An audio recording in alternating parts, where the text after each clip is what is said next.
Today we're going to tie a woolly bugger. First thing we need to do is to start the thread with a jam knot. Drape the thread over the hook, move your left hand to the right, capturing the thread with your right hand. Wrap to the back, then you can move your left hand back out of the way. When you take the wraps over the lead, do them very, very lightly. When you get behind the lead, wrap firmly, go to the back of the shank and to the back of the lead. Next thing we're going to do is prepare the marabou feather. This is a standard marabou feather. We want to get rid of that tip. You just hold it with the left hand, pull it away, strip the fibers off with your fingers from the base of the feather. Now you want to measure it. So if you pinch it with your left hand, then grab it again with your right hand, you want to measure it against the hook. So it's the length of the hook. That was a little too big. So again, you pull the fibers together, pinch and swap hands. That's a little too short. We want the length as long as the hook shank. And that looks about right. I'm going to grab the material with my left hand, take a soft wrap, and then a firmer wrap, firm. Keep holding that material up and away from the hook as you capture it with the thread, wrapping towards the rear. See where the thread is now? It's between the point and the barb. That's where this shank stops being flat. So that's about where we want to end the body. Come back forward up to the lead. Now, crystal flash, we're going to do something crazy. We're going to fold it over the thread.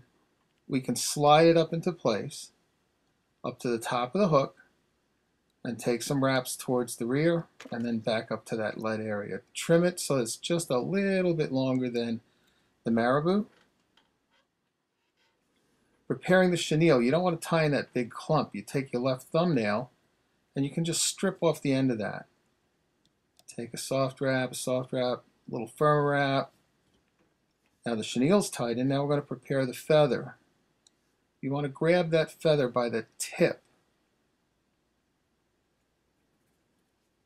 Then stroke back some of the fibers with your right hand, because you don't want to tie in over the fibers because you'll just mash them down when you go to wrap it.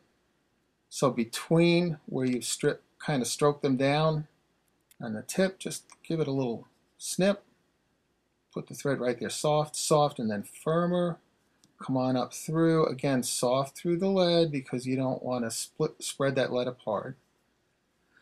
I like to take a drop of head cement, Sally Hansen's hard as nails actually, and just put a little bit on the lead area. That'll secure the tie downs of all the materials, and it will also keep that lead from tarnishing and causing the fly to discolor. Very important on light colored flies. Now we're going to wrap the chenille, just kind of get that feather out of the way. Keeping the feather out of your way, I'm just going to take one wrap. Now you can kind of speed up the process. Two.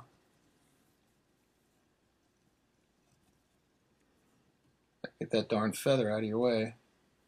There we go. Another one. Now keep these wraps tight up against one another. As soon as you come forward to the lead, take one wrap, tie it off with one.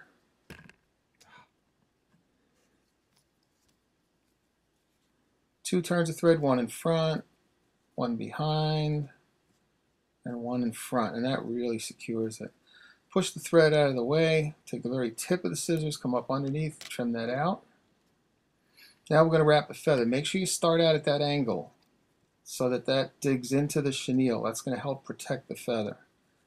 Take 4 or 5 wraps towards just ahead of the chenille. Leave yourself plenty of room at the eye. And take 2 wraps over it. Wrap in front. Wrap over it, wrap in front. Now you can trim it out. Make sure you hold that thread back. Take the very, very tips of the scissors and come in real close and trim it.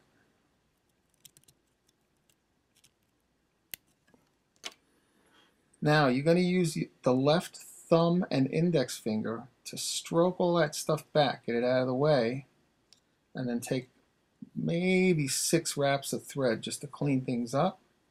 Finish it off with half hitches, 3 half hitches. Don't use the scissor like a scissor. Use it as a knife. Just pull the thread tight, push the blade of the scissor up, and it trims it real nice.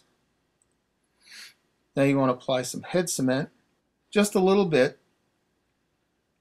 And now you want to make sure that that eye isn't filled with head cement. So you take your dubbing needle, also known as a bodkin, and you're just going to put it in the eye of that hook and move it around, and that'll grab any of the excess head cement so that it's not a stuck together mess when you go to put your tippet through it when you're actually fishing. So just rotate it back, forth, and I use my finger as a little sponge to clean it up, and there's your completed fly.